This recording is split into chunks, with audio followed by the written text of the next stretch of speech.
The opinions expressed in the following are those of its participants and do not necessarily reflect those of the producers and the Six Talk Podcast Network. Also, the following contains mature material and mild language, which may not be suitable for all audiences. Discretion is advised.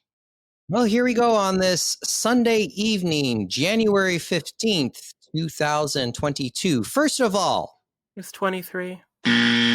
Are you sure it's not 24? So here we go on this Sunday evening, January 15th, 2023. I thought I said, did I say 22?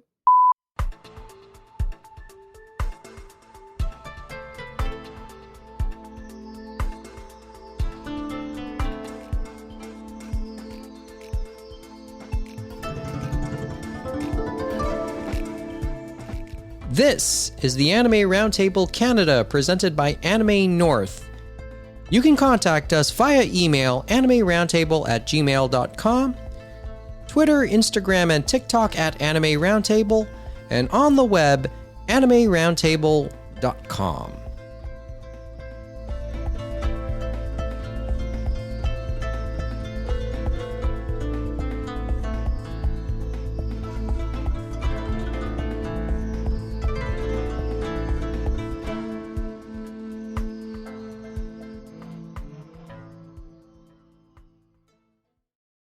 I thought I said, did I say 22? Yeah. I could have sworn it was 24. I guess you're keeping that in the recording. Well, we have to. No, you don't. First of all, yeah, you're right too. First of all, can you guys hear me properly? Yes. Okay. Because I mean, depending on like, what do you consider proper? well, do you think I'm actually going through the microphone properly?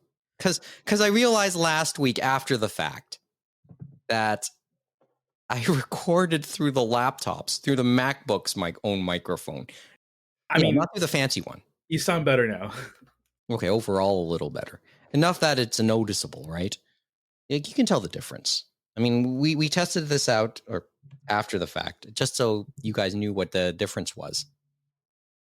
And while re-listening to the episode, it sounded okay. I sounded okay. You guys sounded way better, by the way. Oh, really? I thought. Well, and then James could, James had his gaming headset on, and it was okay too. You knew what you were getting with that. But you guys sounded okay.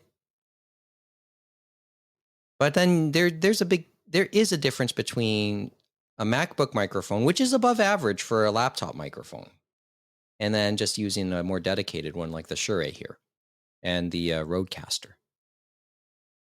Okay, so if you haven't already guessed, one of us is missing. Take a guess, folks, who isn't here tonight. Yeah, I don't think this is Blue's Clues or Dora. No, and we don't have any visuals either. Amy, Greig, Kevin, Ing, Mohamed, Sharmarke joined me. Hi. I forgot. Yeah, hi. I'm Mike Nicolas. James Austin is just busy. That's all it is. So he couldn't join us this evening, but he'll join us again soon. How you feeling, Amy? Not too bad. Since you weren't well, you were under the weather last week. Yeah. Feeling a little better? Oh, definitely. Like it's I have a greater distrust for East Side Mario's, but aside from that, I'm at about 90% at this point, I think. Good. I mean, did Mario get you? What happened? I'm blaming the salad because like I got takeout and like I re-microwaved it when I got home, but I opted not to microwave the salad, so that's what I'm guessing did me in. But go ahead. No, it was a very unique experience. I wouldn't recommend food poisoning to anyone. But it was like I had like it felt like I was like part of a collective consciousness for most of the day. Like I had no free will. It was bizarre. Like it was an out of body experience. Yeah, not recommended. 2 out of 10. Never is. Of course, I have my distrust of various brands. I have to ask, was Eastside Mario's like the only food restaurant near you? Because as others may say, the first mistake was going to Eastside Mario's. And I say that as a person who's nostalgic for their ads in the 90s. Best But marketing. and I mean, never like, went until like high school. I still think their bread is like it's average, but it's enjoyable because it's garlic bread. It was a nostalgia purchase for me for sure. I wanted to treat myself. I've had good memories there. This is the first time I've had like bad luck, so I'll give it a Oh year, damn. see if I trust them again. Yeah, I might just go for the soup instead of the salad. Is Okay. because Well, I heat that up too. had that nostalgia for them as well when I was in elementary school. So I didn't go until maybe 2007. When I went, I thought, oh man, like finally get to go to Eastside Mario's. And I went, I dined in, and it was just okay. Okay. As a high schooler, I thought this is just okay. It wasn't as good as I thought it'd be, and I have not been since. Well, you sounded like a foodie back in high school. Enough of No, anyway. I wasn't. R.I.P. Frankie Tomatoes. Mine. Oh, yeah. Place was great, man. They were good.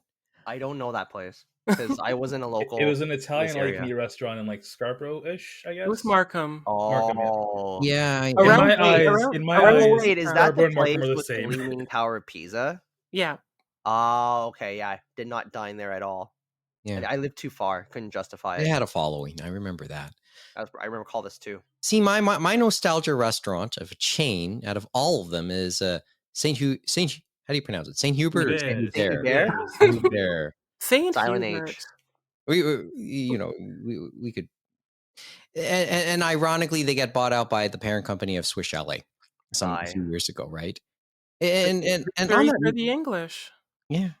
Well, I mean, obviously Saint Hubert is big in Quebec, Swiss Chalet through much of the rest of Canada. I'm not totally sure about the West, to be honest, but certainly outside of Quebec. And to this point, I think it's Recipes that is still the company.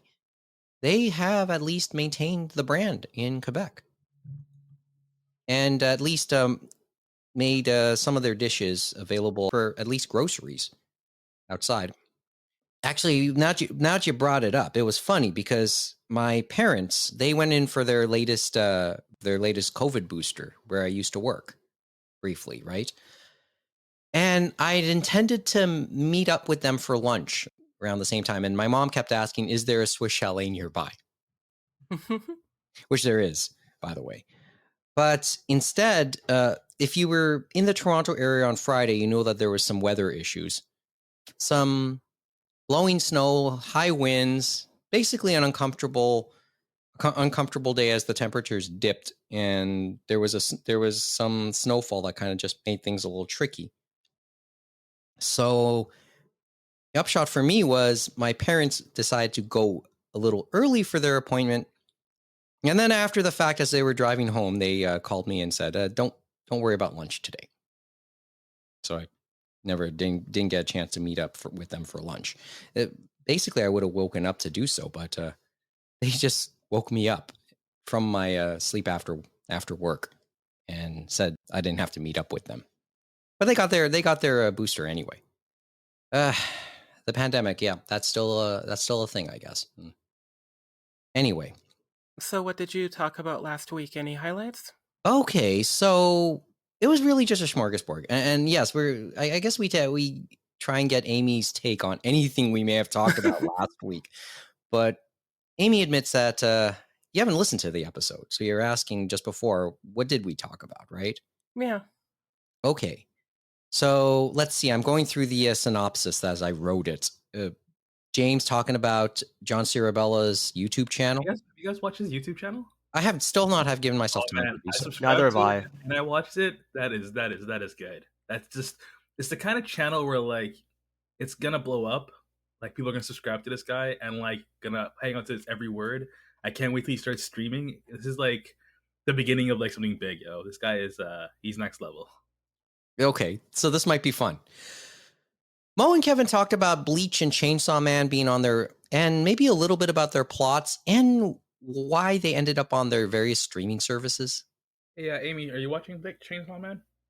No, I think I will eventually. My problem with Chainsaw Man is that I work at a high school, so I have a bunch of teenagers telling me and just talking about how bad the adaptation is. So like I was excited Really? I was excited for it like leading up to it because generally I prefer animation to manga for whatever reason, and like I was pretty excited. It looked pretty good, hearing good things, and I have a bunch of 16-year-olds complaining, so it kind of dampened my hype a little bit. Well, sometimes maybe the book is better than the movie. What are they even complaining about? That's what I'm curious. I think it's just the animation quality. Like they're echoing the what happened with One Punch Man, where people have edited manga panels into animations, and it looks like more competent animation than the actual animation that gets filmed. All I've seen of Chainsaw Man is the opening, and it's quite well done. But that's not indicative of what's going to be on the inside. It's interesting that they say that because by all accounts, it seems quite good. It's basically as good as what you'd expect from Mappa. So Why is there a petition to remake it? Is it not to do with the animation? I forgot the details Okay. because I thought it was just asinine that someone would even do that, but I think what it is that there are certain stylistic choices that they make when they're adapting it where I guess not everyone agrees with.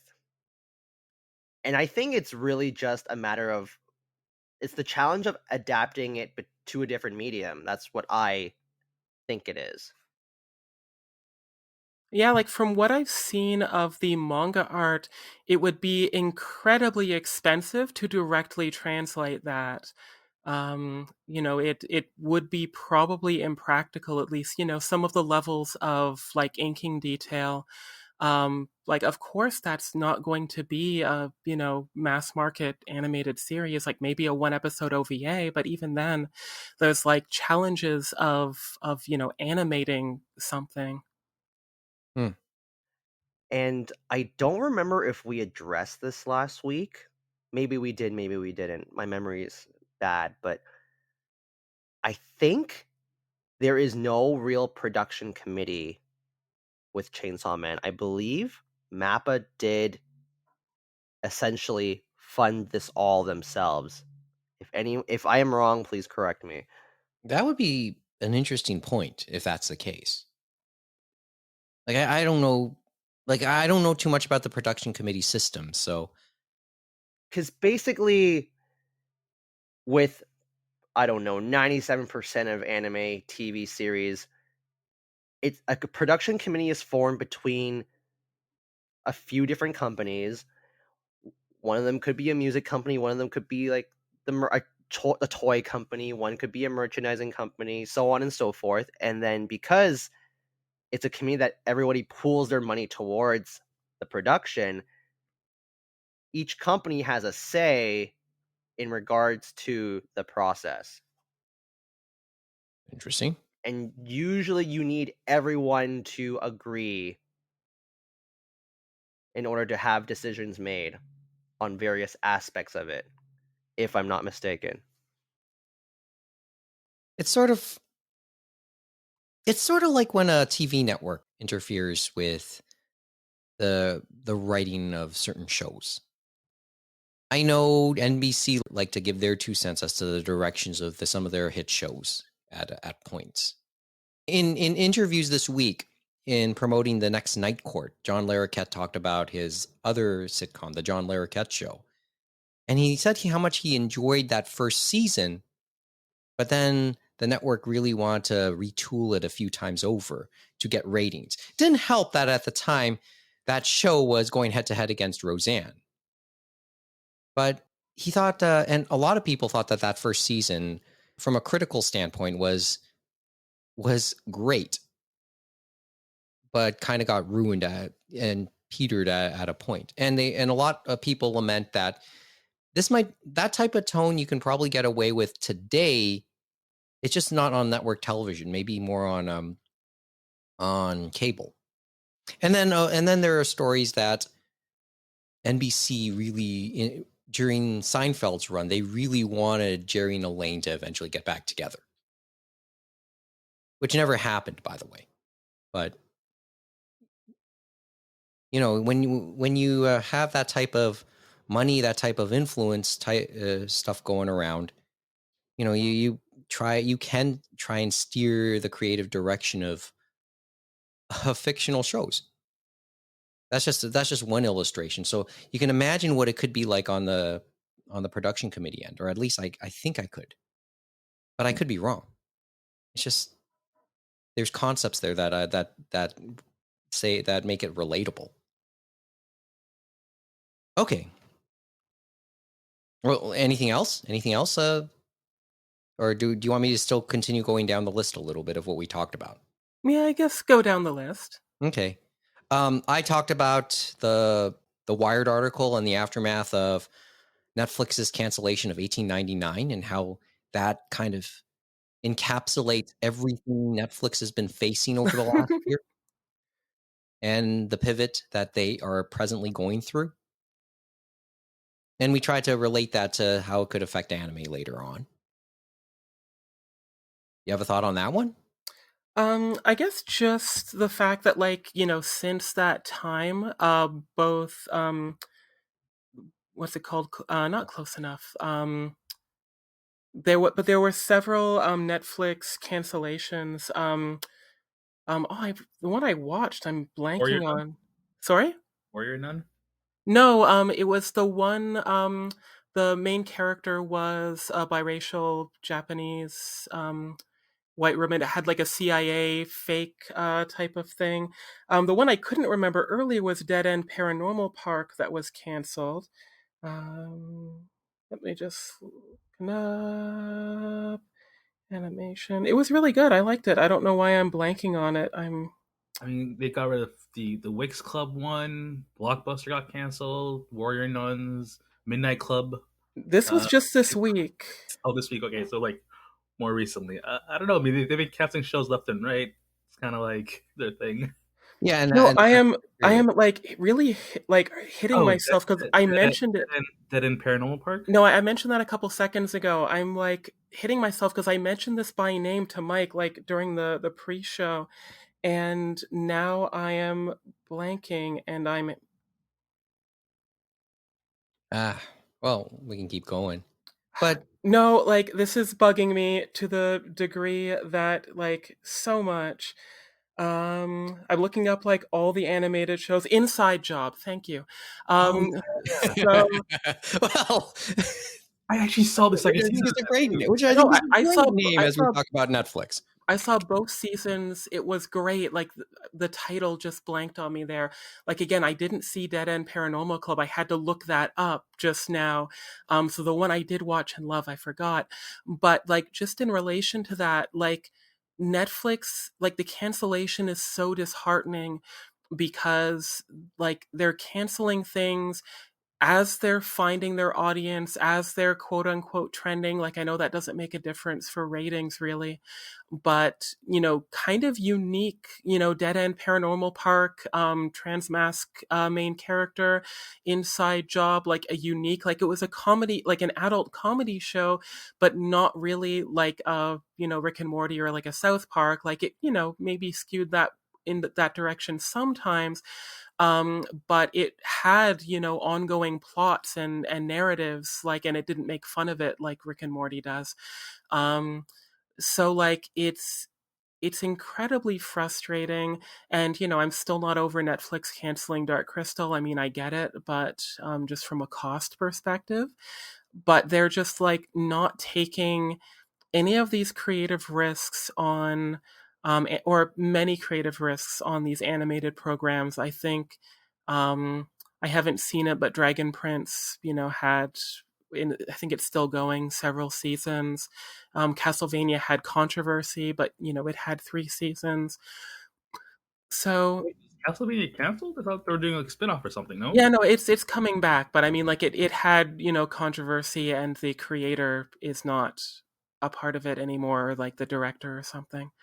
But yeah, like I don't know what to think. Like it seems like don't get attached. Like if something comes out on Netflix that looks really cool, unless it's going to be a one-off, like I don't think I haven't seen it yet, but I don't think Cyberpunk is meant to be an ongoing series. I think it was meant to be, this is Single the episode season. runs that's going to happen. Um and I'm sure that affects live action. I'm positive it affects live action as well. Um, but I think with animation, it's sad because a lot of people saw it as this place where you could be more experimental. Like I don't know what network Inside Job would have went to. Like it's Comedy too. Central. Probably Comedy Central. Yeah, like I could see it on Comedy Central of old, but I don't even know if Comedy Central still exists anymore. Um, but like, for live action series, just this past week, I guess you could call it binge through the Alice in Borderland second season, which was enjoyable. I'm kicking myself because it was the penultimate episode where like I'm realizing the main character's name is Arisu, and I'm like, oh, Arisu, Alice, okay. And then I'm like realizing like his friend's name Okay. is Usagi, and I'm like, okay, Rabbit, okay. And then I'm like, no way, you don't think? And I'm thinking about like another character named Shishia, and I'm like, oh, Cheshire, okay. Everything was. I didn't notice this in the first season. How close it take inspiration from Alice in Wonderland? I mean, by the end, sort of. I mean, that's a very meta spoiler. But like, it's more like it's playing card themed. So as the basic premise of the show, the characters find themselves in a mysterious post-apocalyptic Tokyo, and there are these giant blimps with cards sort of draped down below them. And I think in the first season there were other ways to see what card you were doing, but there are basically like games that are usually deadly. And you play the games, and if you win, you get like your life expanded. Because if you lose a game, or if your visa runs out, so your life essentially, a mysterious laser comes down from the sky and kills you instantly. And you can die normally in the games, like with I think people have and will compare this to Squid Game a fair bit. So Yeah. you can die in the games as well, like in Squid Game. Like if you fall off a cliff in the game, you're also dead. But you don't have to wait for the laser. You can lose a game where people are shooting guns or Yeah, pick whatever. your poison. But yeah, I enjoyed it. The last episode is a ride, a little bit. Ending is probably going to be controversial, but when you have, a mystery, is it an isekai type of premise? The ending is never going to be satisfactory because, you're hyping it up in your mind of what the mystery is the entire series. So, getting to the end of such a series is, it's going to be complex.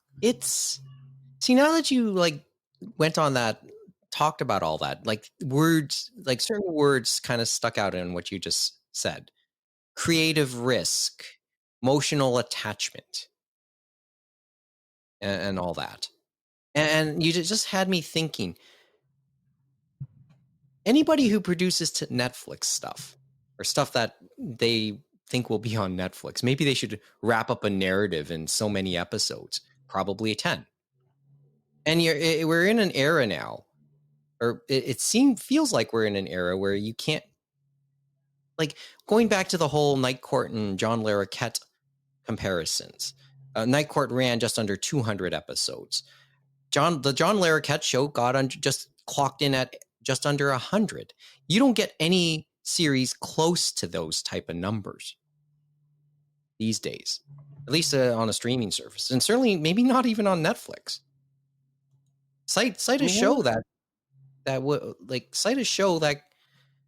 Okay, well, I was about to say cite a show that got over 50, but then Stranger Things probably has, right?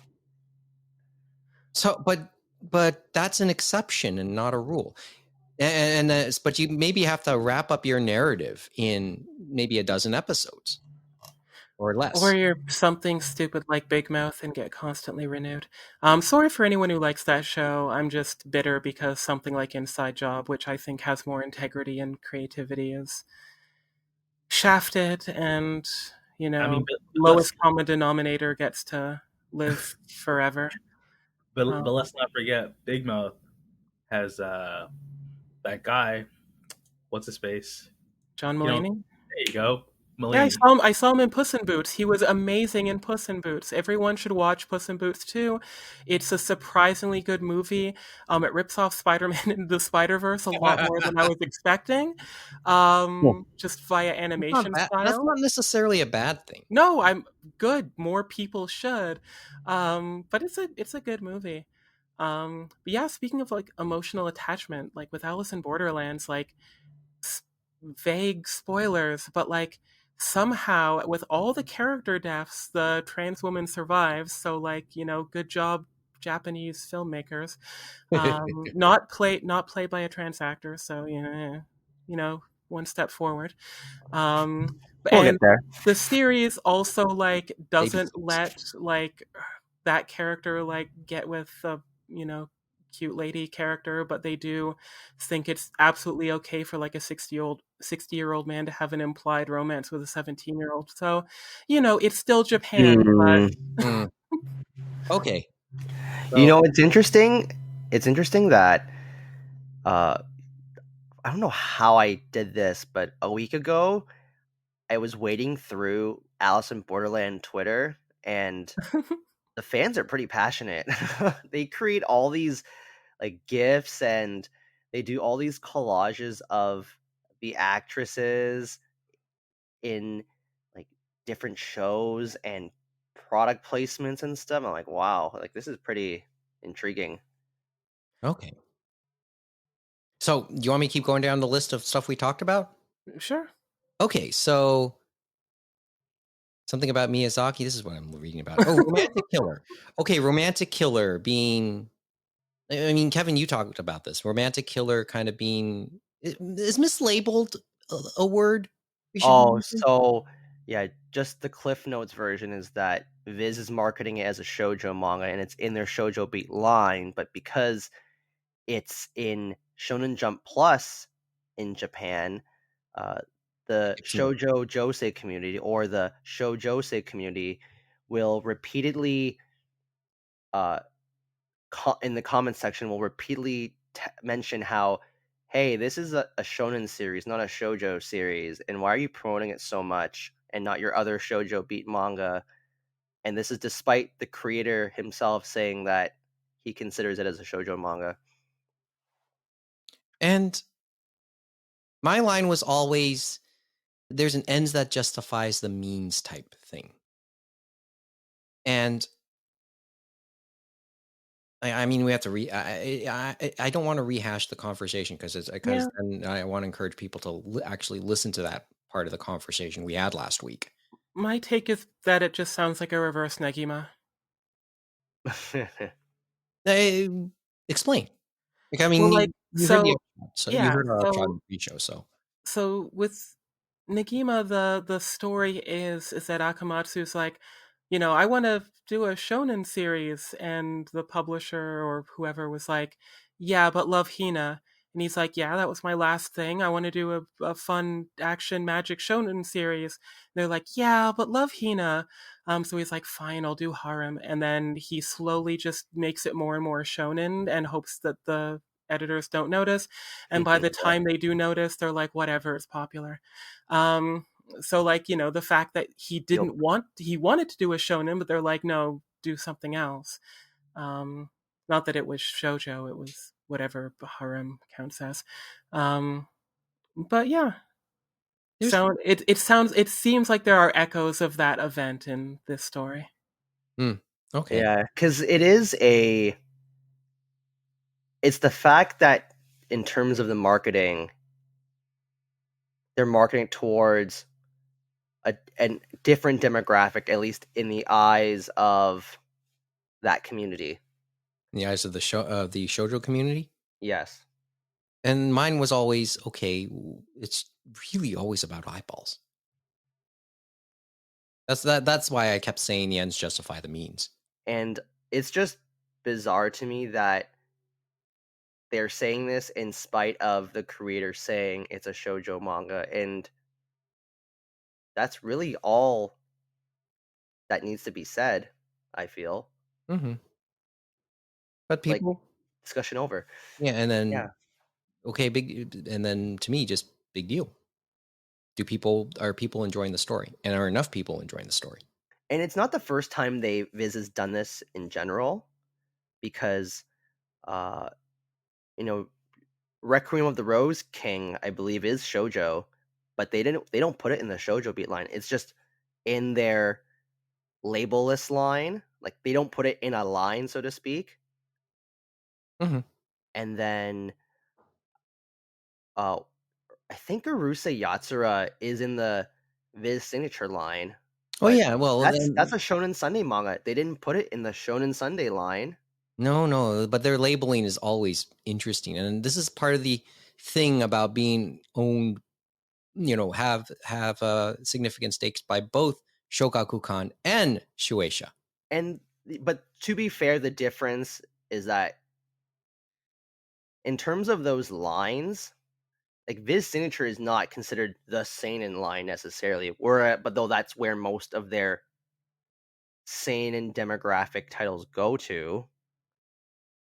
But it's still like, it's just not like it's for the boys versus for girls debate, like, in the traditional sense. Which I don't know. I'm wondering if that's a problematic argument these days.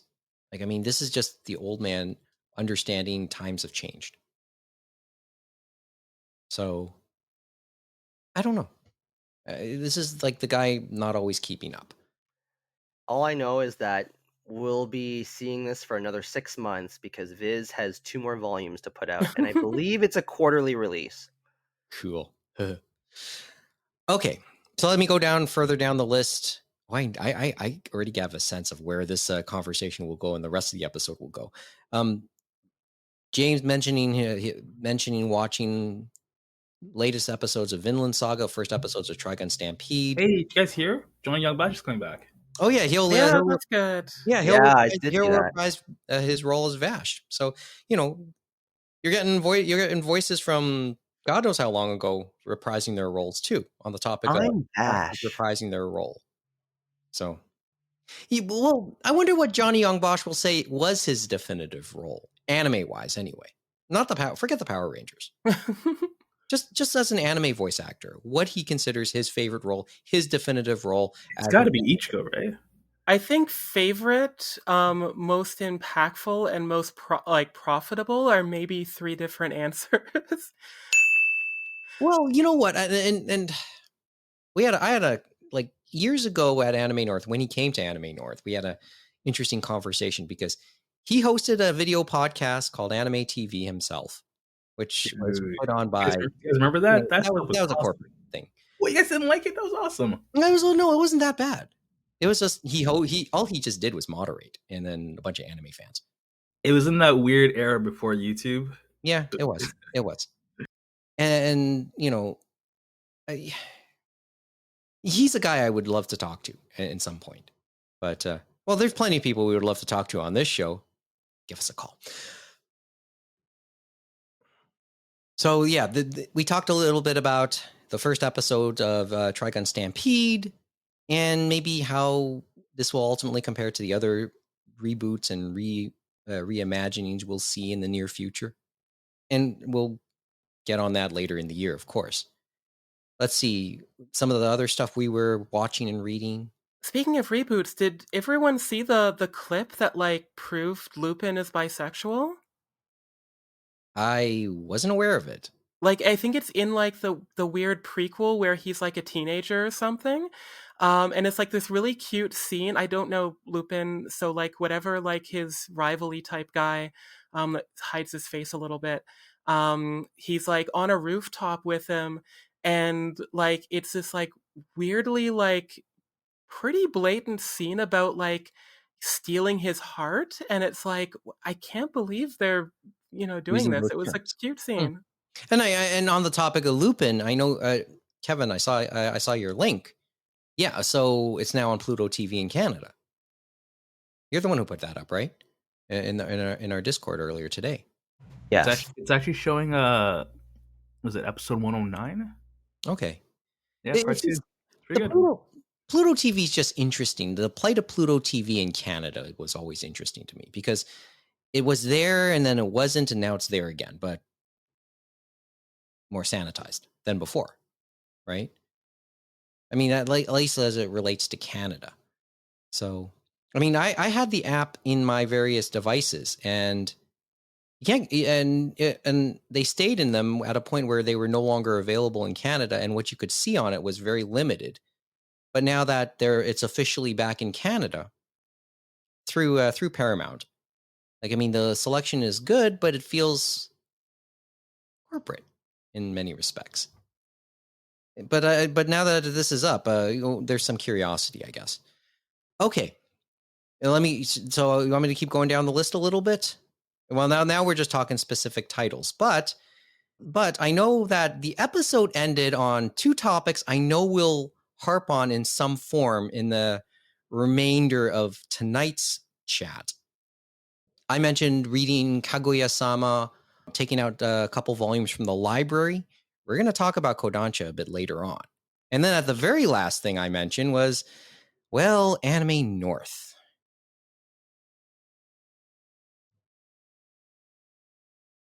Pause for effect here. Right? What about what about Anime North? Some weeks are better than others. I get some people have rough weeks. Anime North has had a couple interesting days. So Have they? I'm not convinced they care. And you know what? Before we dive into this, once again, we remind our audience we are the official podcast of Anime North. And I was about to say this episode is brought to you by Anime North, but in more ways than one. Okay, so let's just start on today, and then we'll backtrack to earlier in the week or a couple days ago. As we are taping this, approximately 6.5 hours ago, pre-reg for the 2023 edition of Anime North opened up online. And my understanding is there's, we won't need any vaccine proof or proof of vaccination. That's the term I was looking for this year. It's probably as close to normal as we're going to see now. Let's put that aside. The real story for Anime North this week was on Friday when the hotels opened up. And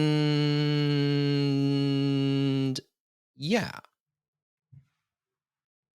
How? Okay.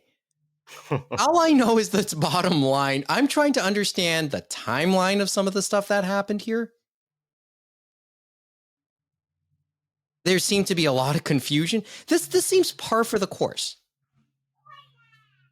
For whenever online registrations of any sort, of anything other than actually going to the Anime North tickets happen. We'll probably see a version of this for the Nomi.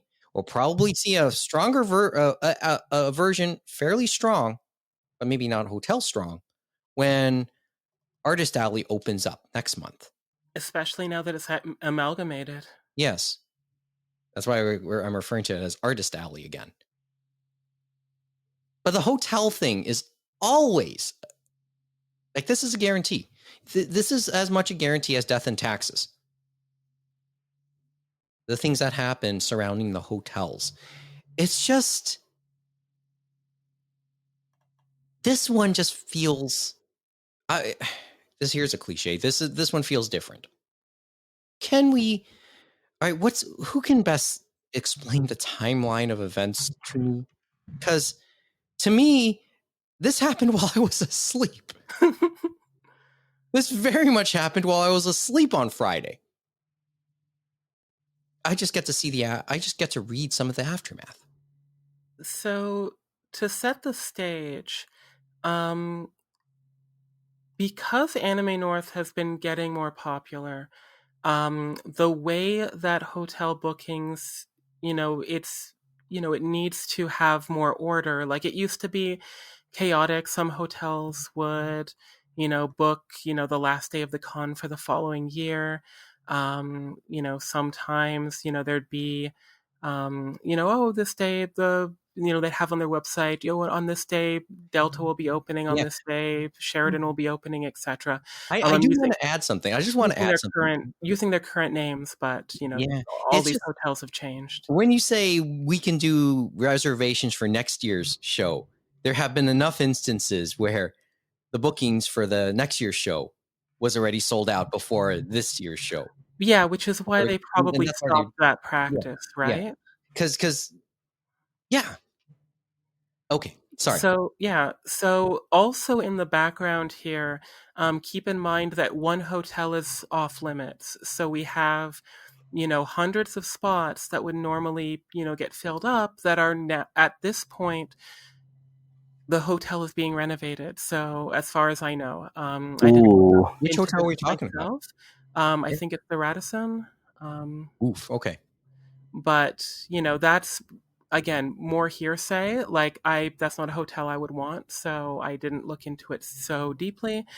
And I guess we now preface this by saying Amy was looking for a hotel. Yeah, and I'll get to the story as my experience with the timeline lines up. So in the background, we have one hotel, out of commission, let's say. We also have what's called like the main hotel, which is the Delta. So this is where the and offices are. It's where most of the panels take place. It's the most convenient. Arguably half the action takes place. Yeah, exactly. So this one always sells out as instantly as possible. And it's also where I believe most of the staff have their rooms blocked off. I think in the past it was guests as well, but they've been moved off site. So we have that, and then we have what are now called the overflow hotels, which I find interesting. And one of the interesting thing is because of all business type of stuff, the two, I guess, main overflow hotels, at least in my opinion, on I guess the south side there, are the Sheridan and the Marriott. However, both of them are now owned by the Marriott. So their websites are nearly identical. So this causes a problem. And I think it's Delta's owned by Marriott too. Like most of these hotels are all the same company. So Anime North Envoy card. Anime North announces weeks ago, probably. Hotel bookings are going to go online 11 a.m. on Friday. First thing, I think this is incredibly cruel to anyone like me, and I'm going to say most people who are working 9-to-5 jobs. It means we need to risk our work or take a intention break that we don't know how long it's going to last, or take a day off, whatever, if we want any reasonable chance at booking a room for Anime North. I have many complaints and thoughts, but this is my first, I think it was a cruel choice to do that. And then I'm sure other people would complain at other times, but it seems like who are they favoring with this? I don't know. It was very odd to me. So I'm looking at 11 and nothing for the first few minutes. And then suddenly I log on. So I'm not aiming for the Delta, just to clarify this. I'm aiming at this point for Sheridan or Marriott. When I look at Sheridan, It says, so I go through the dates, the Anime North website at 11 completely changes to only hotel bookings. So the Anime North website redirects to only the 2 links for the Delta and then the Overflow hotel rooms. So you can get the special Anime North rate, and they know that, you're a person booking for, this purpose. So I click the link for the Overflow hotels. I start with Sheridan, and I click the link and try to book, Friday to Sunday. Of course, the default is Wednesday to Monday or something like that. So they, hope they're getting people zooming through and spending 1,000 instead of 500. So I change the dates instead of Wednesday to Monday to Friday to Sunday, and get to the next page, and there's all the rooms are grayed out when you're trying to click the reserve, and it says special, something along the lines of special rate not available online, please contact the hotel, please call the hotel. Oh, and this one. Anime North's everything Anime North said on all their social media, all their posters, they said, please do not call the hotel. This is only available online. So eventually, I'm also trying at this point, like, this is maybe too much information, but I'm like looking for hotels for friends as well, because at this point in my life, I'm looking to get my own hotel, at least at this point, unless I decide to become staff again. And I still want to help my friends get a room too, but I'm focusing on myself at this point. And keep in mind, this is a few minutes after 11. Rooms are still grayed out.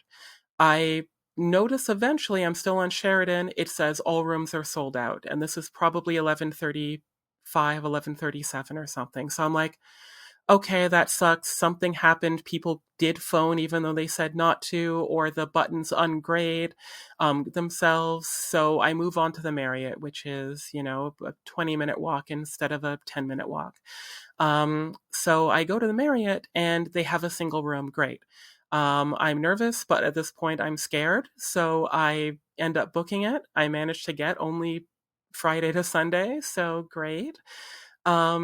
And then, of course, I'm still curious. Like, I'm still trying to maybe get Sheridan so I can be close to my friends, or, have a closer room. But it still says sold out. And then eventually getting anything other than a single room at Marriott, about 20-minute walk again, maybe closer to half an hour, is also, at this point, it's just single rooms available. All multi-person rooms, 2 beds are sold out at that point.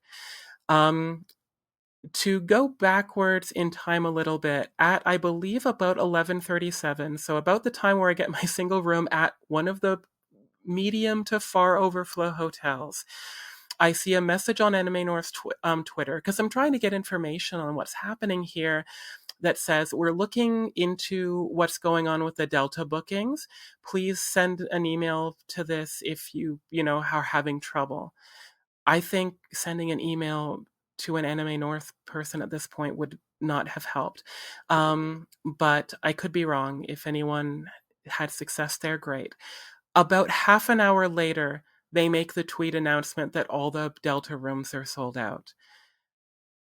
So, and eventually, as the hour goes on, most of the overflow hotel rooms get sold out. There's little bits and pieces of social media posts of people getting hotels up to 2 to maybe 5 hours later at most. I attribute that to mostly, people booking multiple rooms and canceling once they're confirmed. So, and that will happen probably throughout the next couple months as well. You'll get lucky, and, things will filter through as people cancel and so on. I don't think they'll do formal wait lists, but you never know. And my issue with what happened, and I don't know if this was Anime North's fault or if this was the hotel's fault, but giving contradictory information, I thought was horrible, and not addressing that because all rumors or all, it looks to be the fact that if you did manage to call in, there's social media posts of people saying they called in were told you couldn't call. There's also social media posts of people calling in and getting a reservation that way.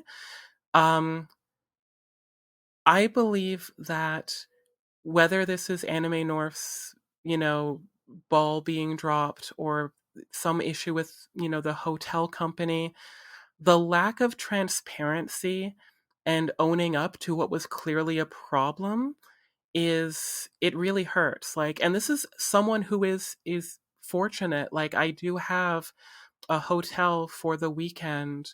It's not a super convenient one, but it's you know it's fine. And I have made it clear on this podcast, I love Anime North. It's my favorite thing. Almost you could almost argue that It's so Christmas. I think you said that yeah, once. yeah, exactly. So I'm absolutely not, blaming them directly here, at least at this point, but I am disappointed for lack of clarity and communication, and maybe they have justification for not doing that. They might, but I would at least like an acknowledgement of, like Nintendo saying, we do not comment on rumors and speculation.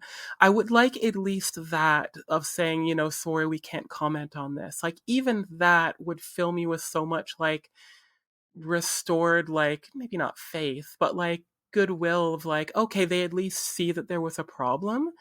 Some degree of contriteness. Is that a Yeah, word that we can exactly. use here? Or understanding that people were challenged, especially with all the challenges people faced in July.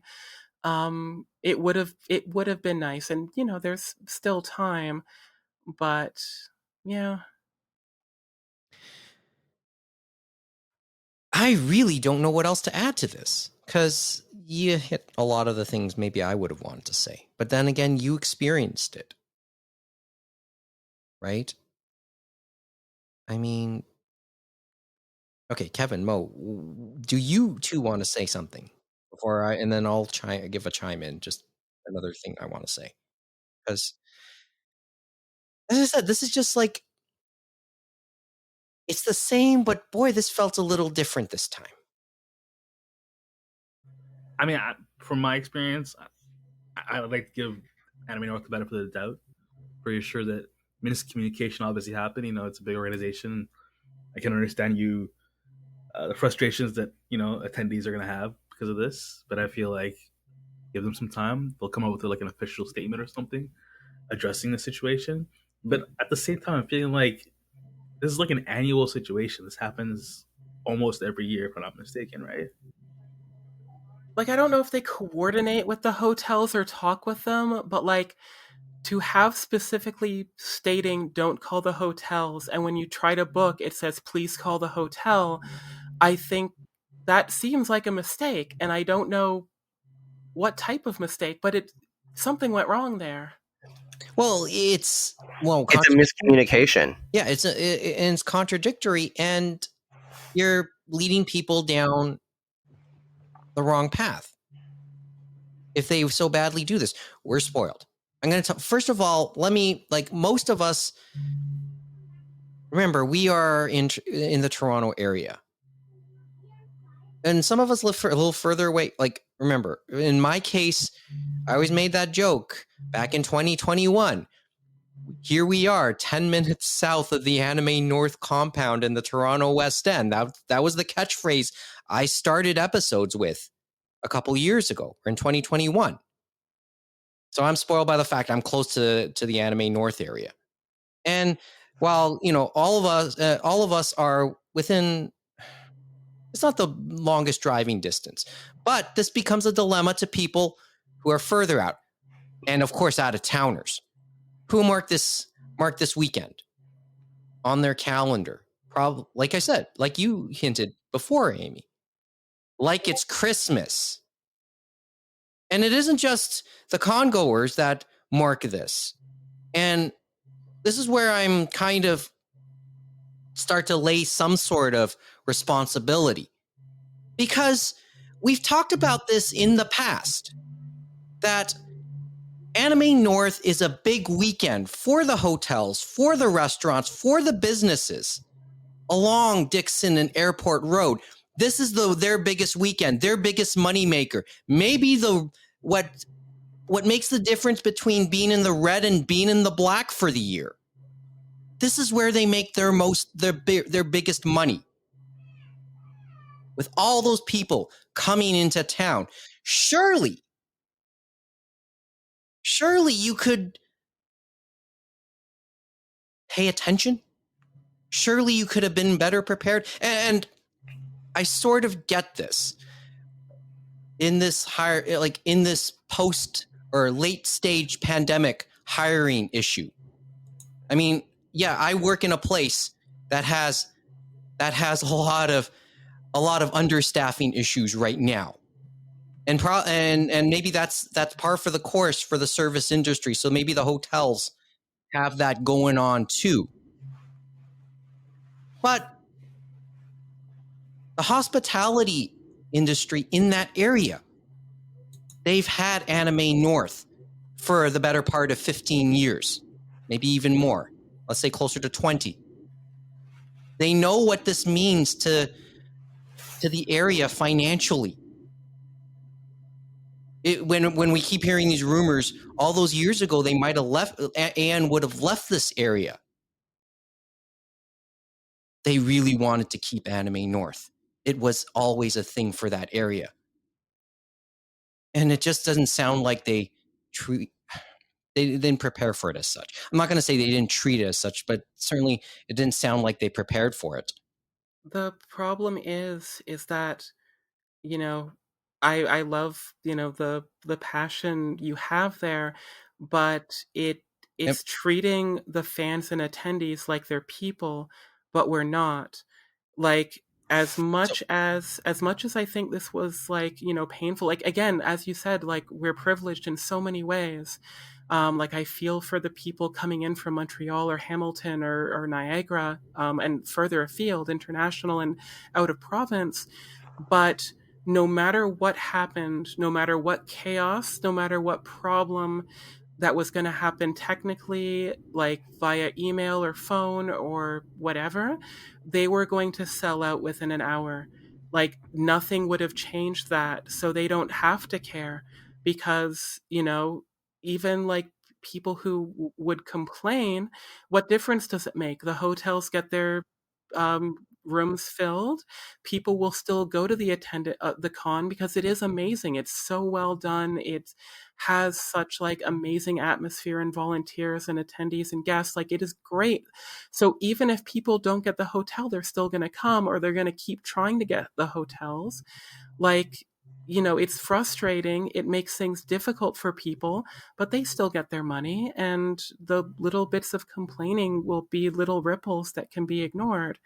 Like Like, even I am admitting that, like, it was frustrating for me. It's meaning, like, you know, maybe a little bit more like time sinking, like, whatever. I'm lucky. But it was still disappointing and frustrating. But disappointing and frustrating has no effect on money. So what's the big deal? It's okay. I won't say it right now, but I will play the sound effect. Kevin? Okay, did I miss the mark with that rant just now? I don't think you did. You know, I thought back to when we had Jesse Betteridge on the podcast, and when he attended Anime North, he had said that it sometimes feels as if Anime North is held by several pieces of duct tape, and this is one example of this. Remember I used the phrase mess and happy mess? Yes. So maybe this is one of the differences between mess and happy mess. So we are now in the second version of this convention after the initial 2-year absence. So they can't claim that they're rusty anymore. That is no longer a reason as to how you can flub this. When we say they, I mean the brass. just any, okay. Or whoever ran this aspect of the operation. Yeah. Not as if you haven't done it before. And maybe there were some changes between last year and this year. Maybe there are some staff changes. That's a possibility. We don't know. But clearly this is a miscommunication error.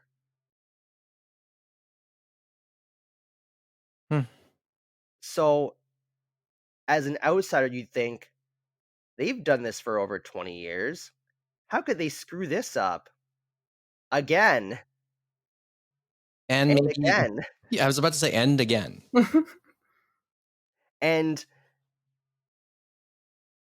you know, but it doesn't surprise me because it's just this is just one of the aspects of Anime North that we've come to expect to happen potentially. Now, and I will say I do agree with Amy in that, yes, it would have sold out within an hour. I think it would have just sold out within 20 minutes, regardless. Yeah. Something tells me the time something tells me that we're being generous about that part of the timeline. and that I think, and that's faster than Artist Alley, where Artist Alley will last 8 seconds. That's not even a big exaggeration. We should talk to Squirrely. We really should. At some point. And so it doesn't surprise me, really. Although two things I do wonder about.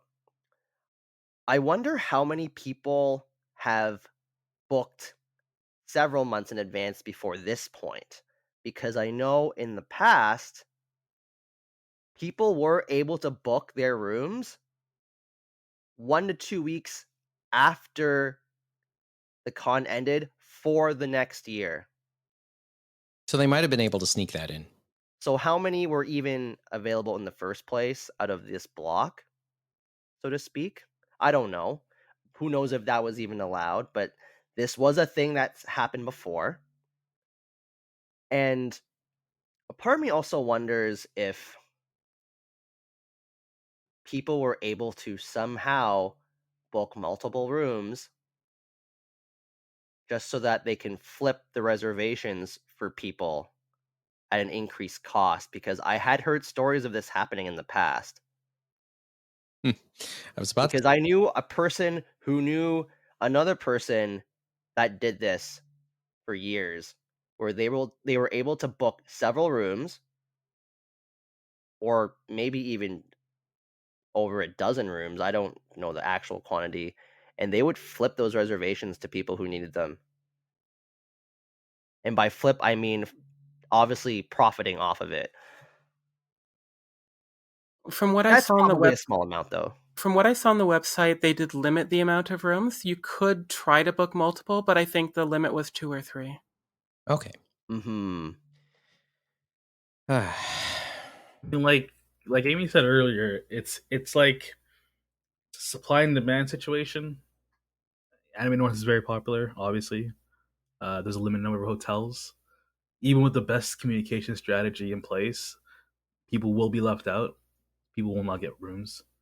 I think like it's not a full solution, but I think just having multiple windows for openings would help. Like that would mean more complex stuff that the hotel probably doesn't want to do, and essentially, have 2 or 3 blocks and have one block opening up on, January 13th or something at 11 a.m. and then the other one opening up January 17th or whatever the next weekend is at 9 a.m. or something, just to give, some variety of people in different time zones if you're coming from out of province or country, or people who are working different shifts, like an opportunity. But again, yeah, they don't care, like it's going to sell out. What's the big deal from their perspective? And again, I don't know if I mean Anime North or the hotels at this point. Like, I'm leaning actually toward the hotels being the people who dropped the ball here. Like, I feel bad like presenting this as Anime North's fault, but I'm based off of like the technical issues and stuff. Like, I think it's more likely it was the hotels, but Anime North didn't communicate or facilitate that as well as they should have.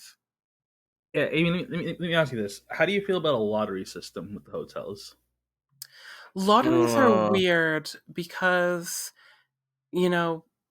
so my history with lotteries, as far as this kind of thing, dates back to the mid-late 90s when Furbies were popular.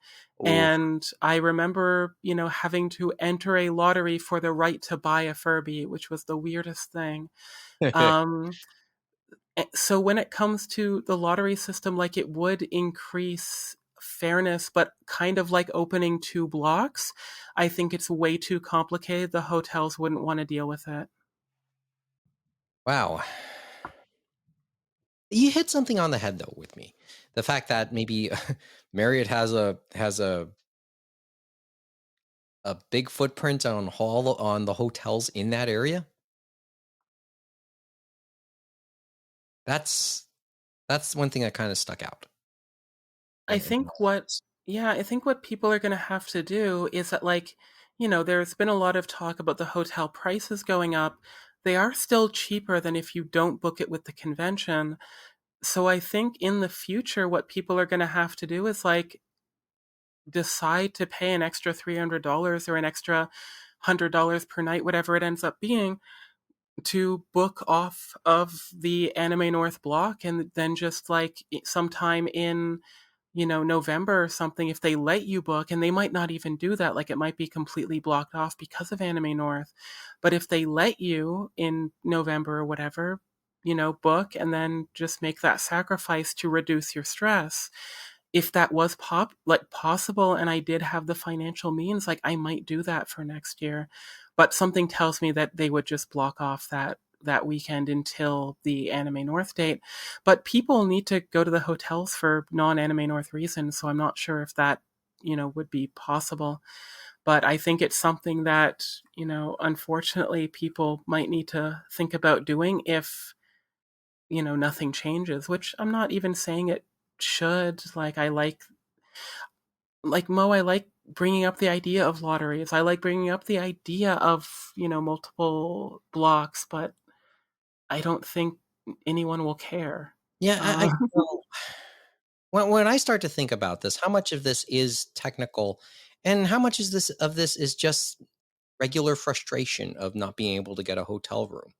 I mean, okay, I did say all of this, and Yeah, there was a technical issue. Like, you couldn't press a button for reserve. yeah, Like, there it's just was a landing page that was in error and, okay. problematic and went off and on.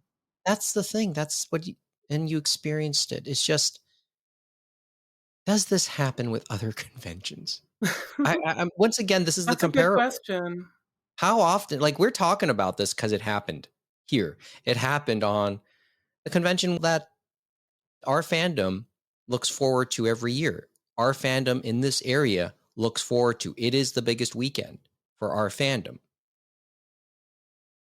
How often does this type of thing happen in our fandom elsewhere, or in similar fandoms elsewhere? And I get there's going to be a bunch of other variables with it. Scale, brand name. If it's fan run or not. Yeah. So it's like there's as much as we try and distill it down a little bit, there's some complexities there too.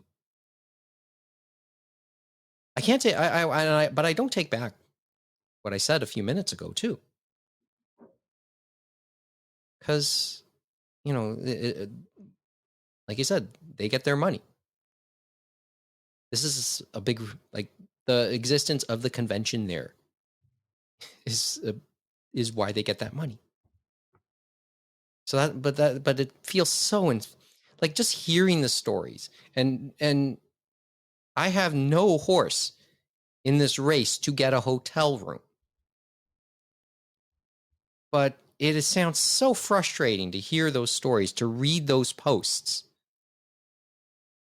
on Facebook, on Twitter. And, I feel for people. And respect their frustration. This is, wow. It's just sad. Just sad to hear about this, though. To hear that this is like AN 2023. Well, it usually starts off with something like this anyway, but I'm going to use those cliches. Some things never change. Everything old is new again. Well, give me another one. Right? But anyway, not much aside from like the only official statements from any Anime North social media has been basically to acknowledge the hotels selling out. The only other official posts on social medias is to acknowledge the registrations for the convention proper opening up today, which they have. So if you have every intention to come to Anime North this year and put all this aside, it's still a happy show, still a happy mess, as I like to make that joke. Tickets are now on sale, and I think it starts at what's the pre-reg? What's the pre-reg price? Was it 60, or is that group rates through clubs? Early bird right now is $70 plus a $4.99 fee if you buy online. At the door, it would be $75 cash only. Single day admissions for early bird are $45 for Friday, $55 for Saturday, and $45 for Sunday. Mm-hmm. My understanding is if you're in an anime club, you probably could get a rate right now in this like 60, 65 range. Reading some discords from other clubs, that is the case. It provides you a membership with them, with university clubs, that is. Remember, this show has its roots at the York Club and at Yama, and I know that's what they've started their Anime North drive. Yeah, I wonder if my alma mater's club is still around, actually. Mm-hmm. Yeah. And the thing is, it'll always be a hell of a show once it gets going. But these first few weeks, months getting there, yeah. So, Anime North, we're off and running. Can't wait for the can't wait for the other stuff to eventually happen. Next on the calendar is Artist Alley. We did mention that. What's the date on that again? Just trying to find out the registration for Artist Alley. Okay, Artist Alley applications begin February 11th, 11 a.m. What's the over under at it being done at 8:05? I think all of this will depend on, I'm not sure if they've announced the specifics of what they're doing. Like if it is like a first come, first serve, because especially now that it's amalgamated, like all the crafters, so people who make textiles and jewelry and wasn't it lottery before? It has been. Yeah. Okay. I think one year they tried to experiment with like, depending on like what sort of subject matter and stuff. And that's why I'm curious if it will be a pure lottery or if that will be taken into account. Because if, I know more than this apply, but if like 100 people apply and, thanks to the random lottery, 90% get in and they're all people, who do perler bead art or something like that. Then that would be, weird to have 90% be, all the same thing. Like hopefully law of randomness, you still get the same variety, but I'm curious what will happen with that. As I said, maybe we should get Squirrely on.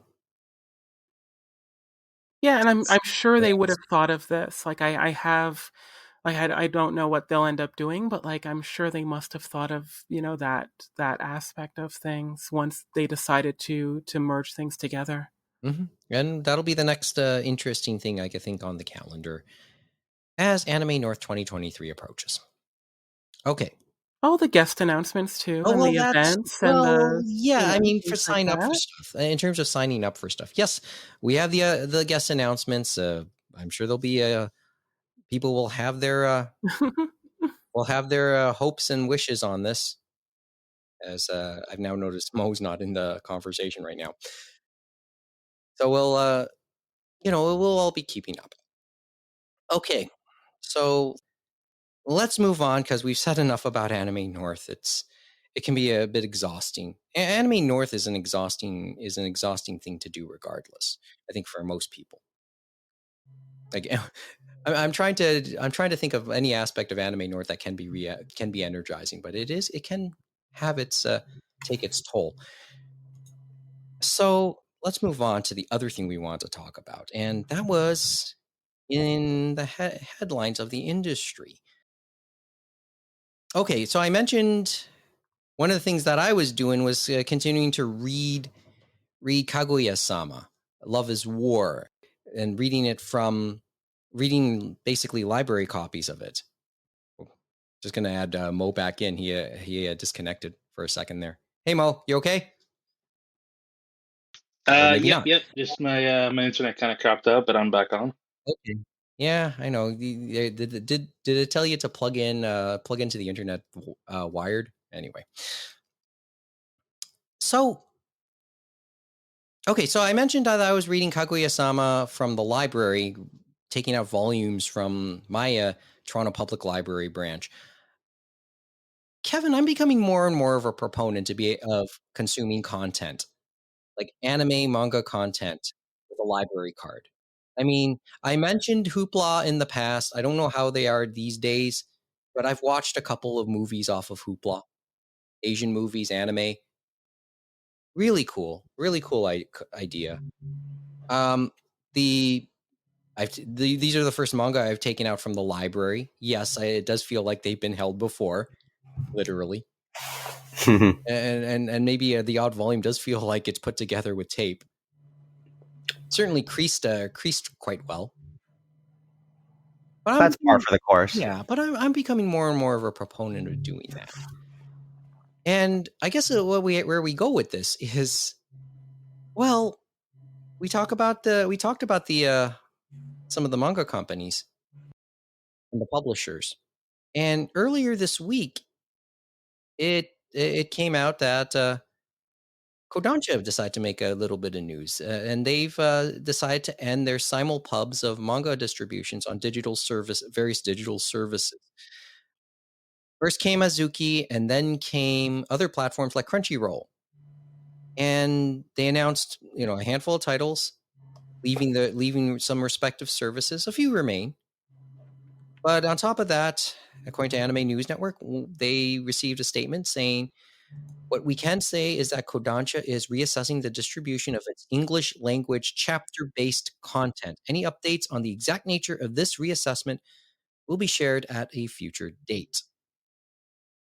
And the only thing we all started to think, many of us started to think at the time, was, okay, maybe Kodansha is about to go into business for itself in this respect. That would make sense to think about it. Yeah, It would make sense. Okay, what do you see? You're more the manga guy, Kevin. Although maybe not on the digital end, but what do you see? What's your take on this already? Because, it'd be nice if James was here too, because I know he'll have his take. But I know you're more the manga guy of the bunch of us these days. So what do you see with this announcement going? So first off, the specific titles affected by this change on Azuki is A Sign of Affection by Sue Morishita. She does a lot of shoujo manga for the most part, but the ones that have come out here are Shortcake Cake by Viz, and they also licensed her previous work, Hibi Chocho, or in English will be called Like a Butterfly. Also part of this is Card Captor Sakura Clear Card, which I heard is approaching its end, right? Mm-hmm. Eden Zero, the newest Hiro Mashima work. Drifting Dragons was part of this too. Ghost in the Shell Human Algorithm. Space Brothers, which is digital only. To Your Eternity. Topu GP, which is the new work of Oh My Goddess creator Kosuke Fujishima, and the newest chapters of Wave Listen to Me by Hiroaki Samura, or the Blade of the Immortal guy. And then also on Crunchyroll, a lot of, if not all of their Kodansha manga is going to be removed at January 31st as well. So when I saw this, my immediate thought was, oh, Kodansha, it's about time that you're going to put out your own service, because that is my suspicion as well, that they will finally put out their own competing app or service that will go and compete with Viz, so the Shonen Jump app, Manga Plus, which is run by Shueisha, who owns Viz, and Bookwalker, which is by Kadokawa. And of course, there are the various other manga apps too that I don't recall off the top of my head. But, a little disappointing, but, they said that they'll have announcements regarding simulpubs in the coming months. So yes, it seems like there is something in the works. What that is, we don't know. Because maybe it will just be somewhere else instead.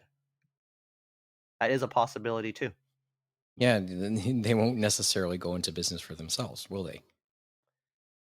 It's interesting because it seems as if Kodansha was a big proponent of, let's just get our content out there to as many different places as possible. That seemed to be the mantra for at least the last couple of years. Because you could find their stuff on Azuki. You can find their stuff on Mangamo. You can find their stuff on whatever that previous pirate site used to be. I don't remember their new name now, but they were even licensing to them. And then you had the Comixology exclusives, like Initial D and the Drops of God.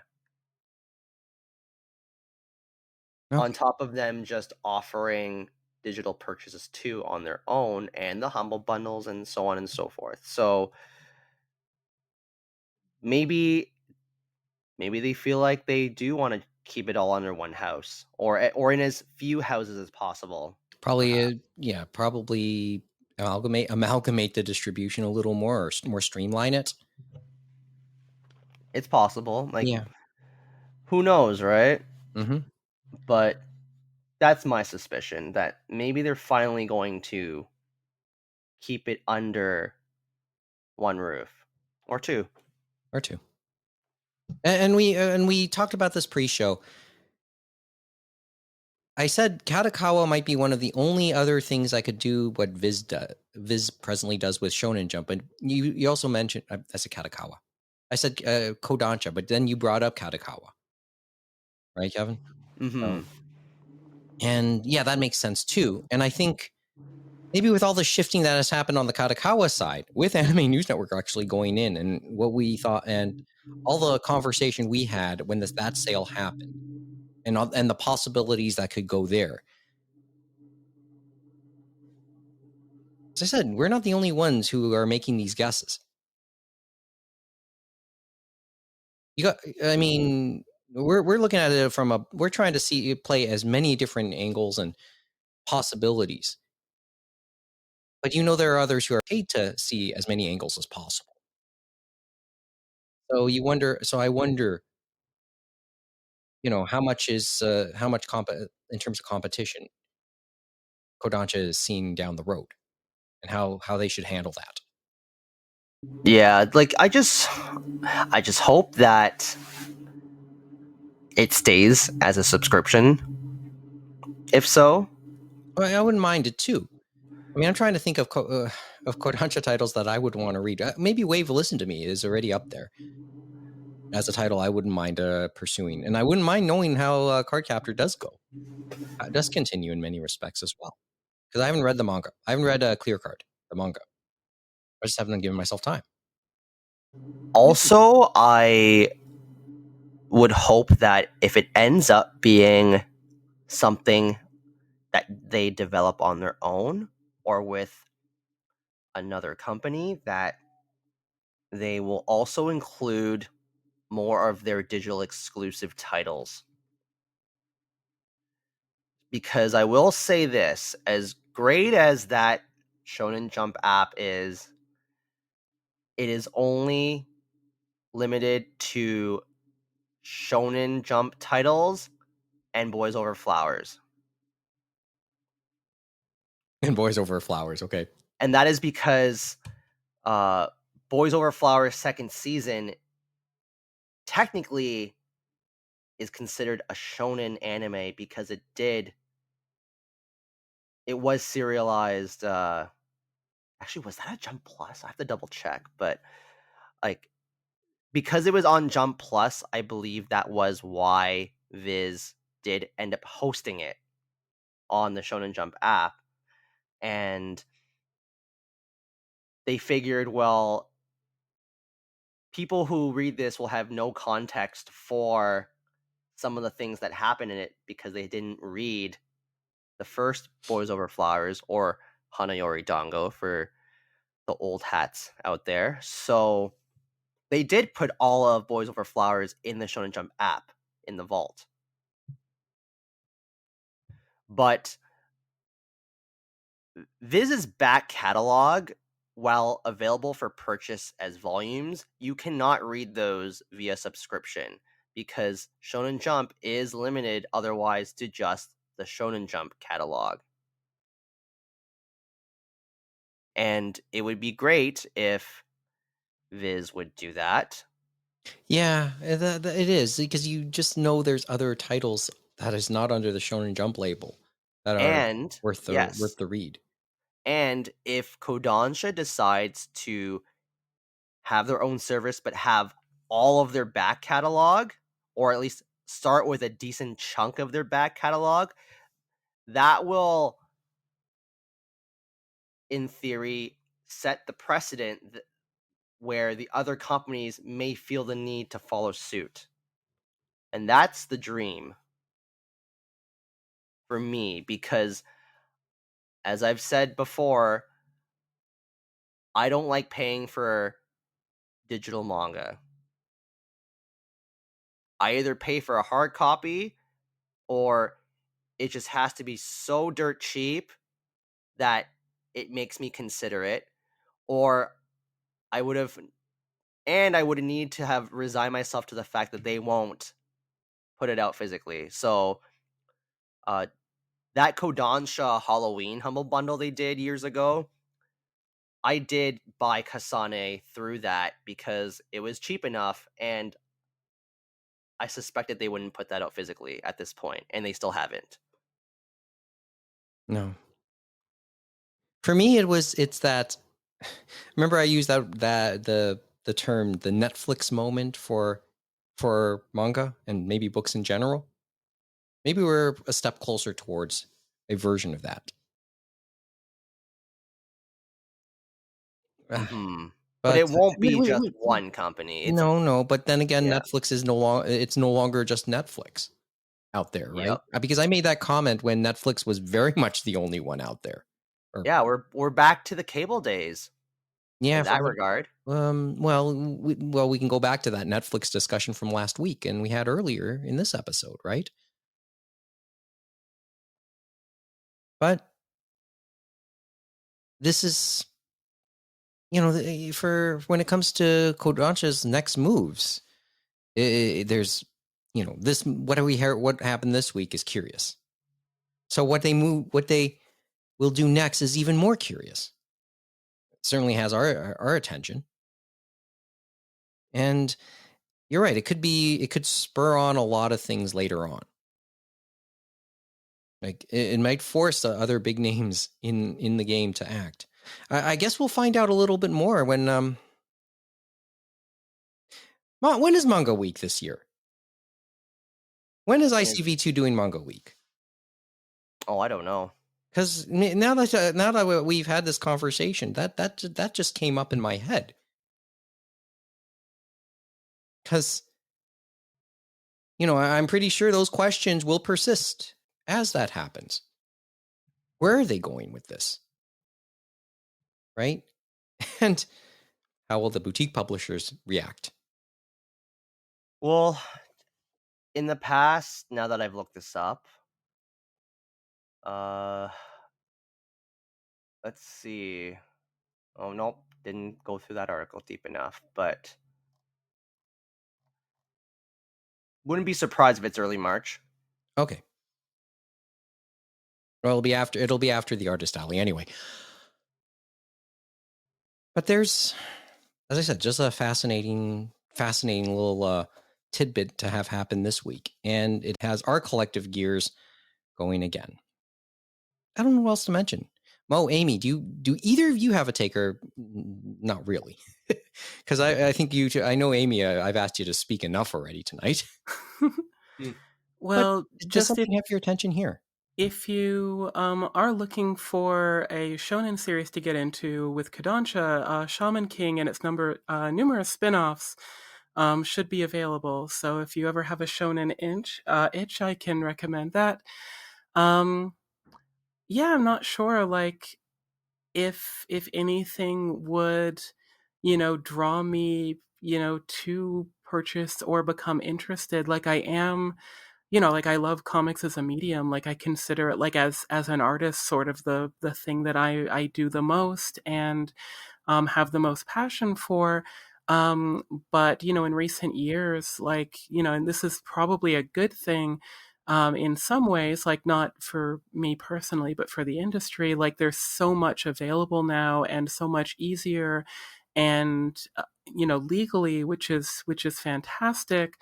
But personally, like, if I'm wanting to get into a comic series, like, I'll go the more graphic novel, like, kind of like what we were talking about with Netflix series. Like, is there a story that's complete that I can just read in a few volumes, or I'll wait for the anime, or I'll look to see what's available on Webtoon.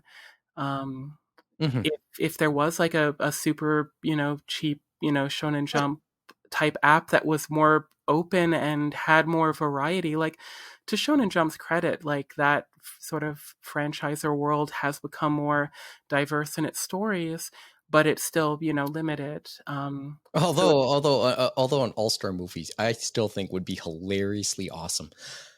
I want my shoujo manga equivalent. Oh, that, yeah. Well, Jump. Yeah. Well, I mean, you did hit when you mentioned Webtoon. I mean, this is probably one of those things that kind of spurred on. A couple of years ago, we talked about Webtoon and Wattpad coming under the same umbrella. And maybe this is some of the Japanese publishers trying to find their footing in these times, making a move like this. But as I said, the gears just keep turning. and we watch as we watch other aspects of the comic industry, as it probably, once again, maybe they've embraced the 21st century a little bit better, and then once again, the Japanese side sometimes dragging, kicking, and screaming. I don't know, if you look at the like sort of Western comics, superhero and sort of alternative, and what they call the floppies, like I think that like I don't know how good Amazon's Comixology is doing. Like I know they had all the problems with like the technical issues and just the app not being very intuitive. But I remember there was a heyday of Comixology where, people were embracing it. Like it was coming out at the same time where, more and more people had iPads, which is a great format for Western comics and I guess manga as well. Like for, um, that size is perfect. But I feel that a lot of people have, when it comes to Western comics, the capes, the superhero, or the adjacent, like your Vertigos or stuff like that. I think that they've either gone back to physical, they trade weight, or they pirate. Um, I don't think that the digital adoption of those have caught on. Like the biggest digital release I think in the superhero realm is the Batman family webtoon, which is a different type of story. It's out of continuity as far as the main universe, but they're taking advantage of that new format, that new storytelling medium, in an interesting way. But it's not really just directly, digitizing what they have. And they still offer things by Comixology Day and Date, I'm sure. But, I don't have the numbers. I don't, like, I care in an intellectual sense, but I'm not buying Comixology comics anymore. I've reduced the amount of Marvel DC comics I read. Like, it's very low now. It's there's a Blue Beetle miniseries out that I sort of am subscribing to, and then Ninja Turtles and Sonic. But it's limited. Like there was a time where I would be buying, six, single issues a week, or when I went to Japan, I'd still buy things on Comixology. It was a neat sort of experience to have all these, subscribed, and then just some day on my tablet, like, oh, the comics, they're there, and it was a fun experience. But yeah, that era is kind of gone for me. Like that was a big, early aughts, as they say, early 2010s. I guess more so that I was, really excited for the future of something like Comixology. I bought the first half of Shaman King on Comixology. Yeah, as I said, now I just buy trades, or I wait, or I go to the library, something like that. Yeah. So see, what I hate about Comixology is that Unlimited is still not available to Canada. It's an Amazon thing sometimes. Like, how much more expensive can these licensing rights be? Usually these rights would just cover both countries anyway, to my assumption.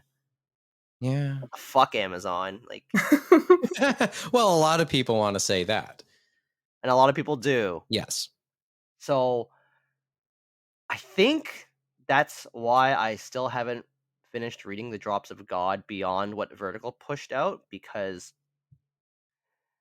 I think it's locked behind Comixology. I'd have to double check, but that would have been the only reason why I would even bother with a Amazon Prime membership, because I think when you get Prime, you get Comixology Unlimited with it. Mm-hmm. Okay. To think that I don't even want it for the 2-day shipping. I want it to read Drops of God, of all things. And because honestly, it really only takes like at most one extra day for it to come from the warehouse anyway, considering how close I am to the warehouses.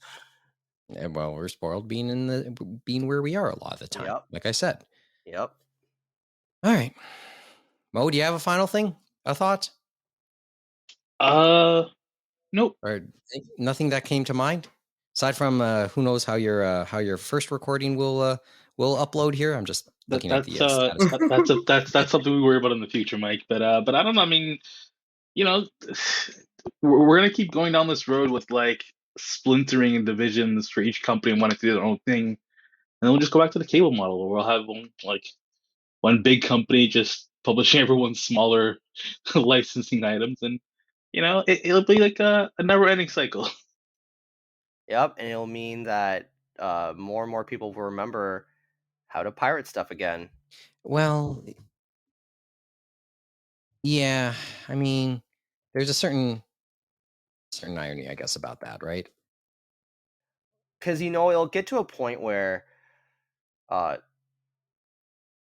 some people will decide to cherry pick which services that they'll pay for, because most people won't do it for one or two shows, one or two exclusives. And so maybe they'll pirate the rest, or maybe they'll go, screw it, I'm not going through this effort. I'll just find one place that has everything, because that's what most people want. And it may not be, they know it, even though that's not usually a good thing. It may not be on the up either, right? Anyway, well, as I said, we're still everything still kind of stumbles its way through. But there you go. Anyway, like I said, those were the only two things that were on my mind tonight. Nothing else to really add. I mean, we can talk about what we've been reading and watching, but we've done that already. Well, we haven't really asked Amy, but you've been busy. But I know you're occupied at the moment. One thing that you're reading or watching these days, Amy?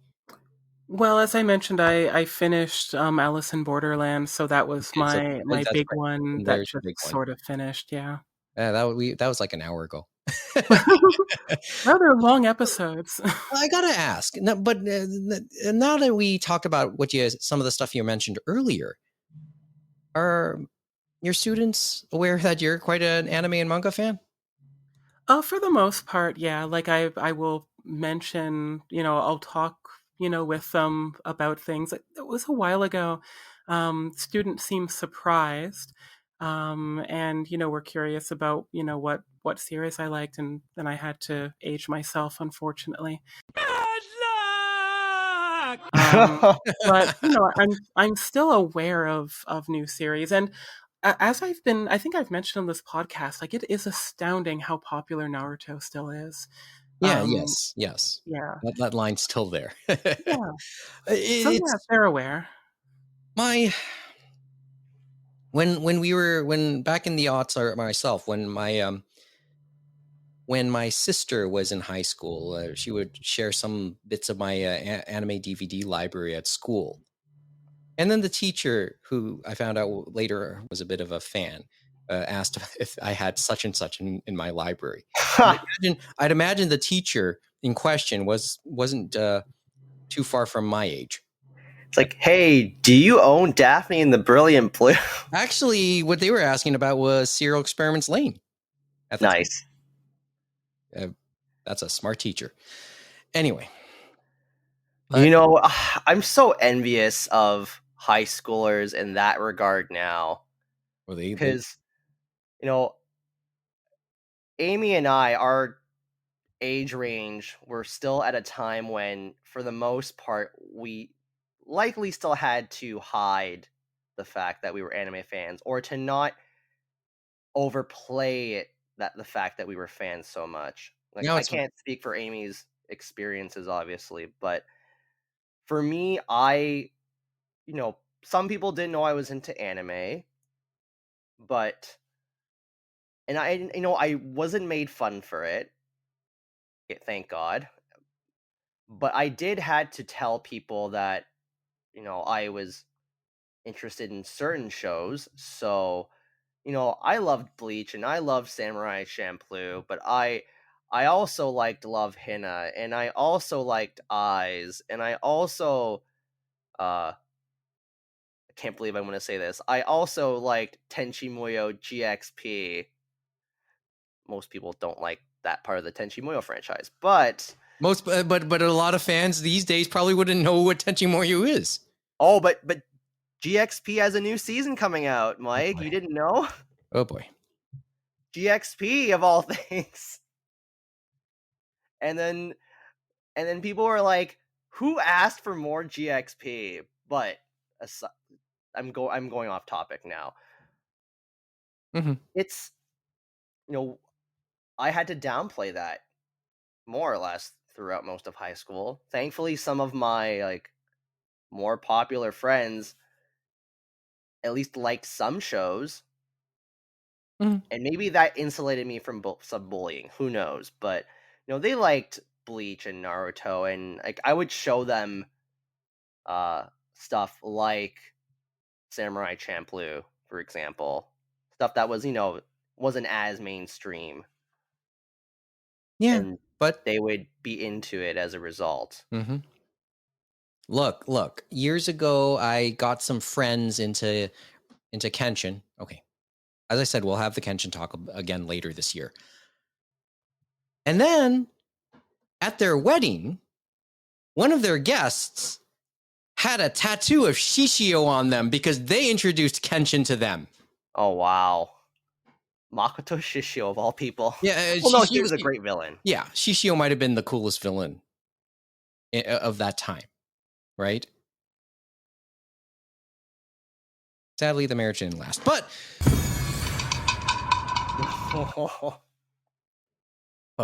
they'll always have those good memories. I think now the fandom is just a link for people, I think, in a good way, an icebreaker, a means to start a conversation, and maybe means to make friends. I think that was always Anime North's power when you think about it too. And we'll always be swapping those stories. But I think we're done with the stories for tonight. We will continue swapping them next time, okay? Probably as early as next week. Hey, congratulations. We got quota done this month. And maybe, and now I'm going to jinx it by saying, maybe we have one more left this month. Sorry, Kevin. I've actually read other stuff since last week, but I'll just quickly go through those. Let's see. On the BL front, I read Only Serious About You by Kai Aso, and this is one of the better ones. This is one of the really good ones, actually, because it tackles things that you don't always see in manga for the most part, like being a single parent and experiences from having been part of an orphanage. Well, very topics that just don't get brought up. But so basically, it's a medium, not a genre, right? Yeah, like main character has a single daughter, and he works at a restaurant, and one of the customers has a crush on him. So he always tries to flirt with the main character, resists his advances, but there comes a situation where his daughter gets sick and he has to stay over at the customer's place for a little while. Okay. That's the backdrop of that series, but very tasteful, and got a little emotional at times too because of some of the plot developments that happen in this series. Only two volumes, but it's a short but sweet title. Cool. No, strongly recommend that one. Hey, and sometimes it's just digestible, right? Like we were talking about some shows going longer than they should, or how long should a narrative play out. There you go. And I've been reading a certain scientific railgun as well. I've been slowly progressing through this one. So I'm in the school festival, or not the school festival arc. It's kind of like a sports festival arc, I should say. But it's amongst all the schools in the city where Railgun takes place. Okay. And I finally witnessed the greatness of Misaki Shokuho. So she's like this. She's like a blonde, long-haired girl that wears these like web stockings and web like gloves too. So she has a very distinctive look, and she has these like little twinkly eyes. But it's funny, but not funny. But I remember years ago stumbling across copious amounts of doujinshi featuring Misaki and wondering why there was so much of this. And now I finally have the context for that, and I understand.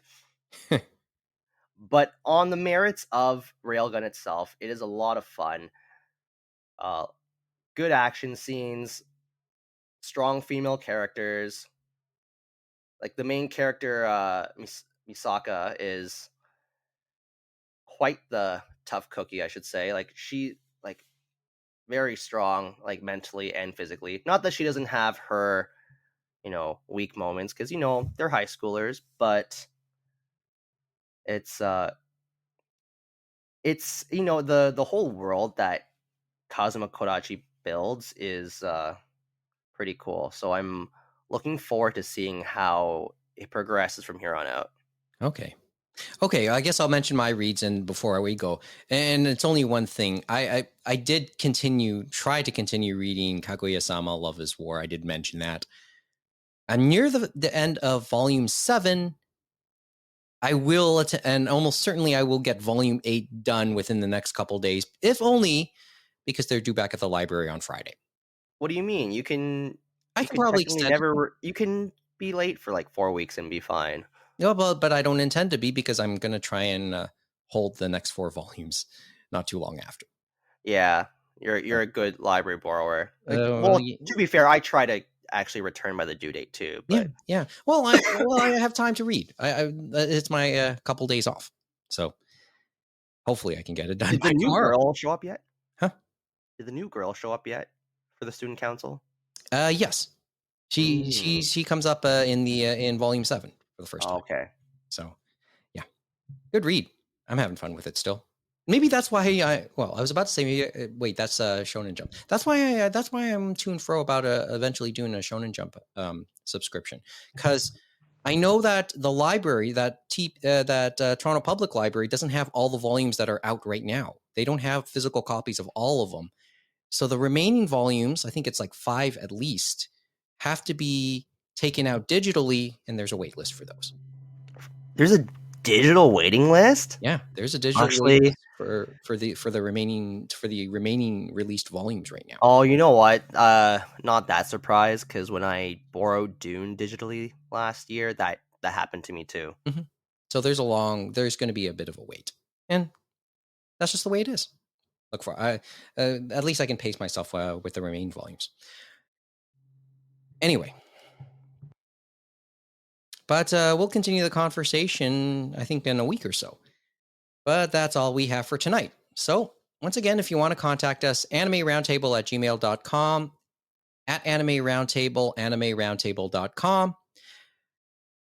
Once again, we'll mention Twitch, twitch.tv/animeroundtable, because one other thing I hope to do before I, on my couple days off, is to actually crack open the Stream Deck and the capture card and actually start to tinker with it a little bit.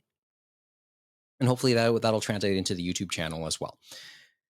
As for the podcast side, please leave us a review if you can on Apple Podcasts, Google Podcasts, Stitcher, Spotify, and the like, because good reviews will always help and maybe help us find more listeners.